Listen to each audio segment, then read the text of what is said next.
বন্ধু বান্ধৱীসকল এতিয়া ৰাতি বাজিছে 9টা মানে 9টা বাজি 5 মিনিট গ'লেই এতিয়া মই কি কৰিছোঁ জানেনে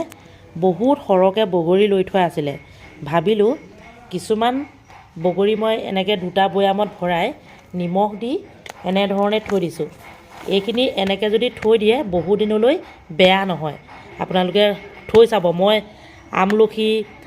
আম নেমু টেঙা তাৰপা ধৰক এই এনেকুৱা ধৰণৰ বগৰী বহুত বস্তু এনেকৈ থৈ দিওঁ নিমখত আৰু যেতিয়া আজৰি পাওঁ তেতিয়া আচাৰ বনাই পেলাওঁ এতিয়া এইখিনি এই জলকীয়া লগত মানে জ্বলা টেঙা আচাৰ বনাম বাকি এইকেইটা আপোনালোকক দেখুৱাইছোঁ বহু দিনলৈ বেয়া নোহোৱাকৈ ৰাখিব পাৰিব এইখিনি জলকীয়া দি পেলাই একদম ঠিকছে জলকীয়া দিম ইয়াত 5 কেজি জলকীয়া আছে গোটেইখিনি নিদিওঁ আৰু অলপ দিম ইয়াত আছে 15 কেজিমান মানে হৈ যাব বগৰী আচাৰ বনাম লগতে আপোনালোকক দেখুৱাইছোঁ চাওকচোন আৰু ভিডিঅ'টো আহি আছে চাব দেই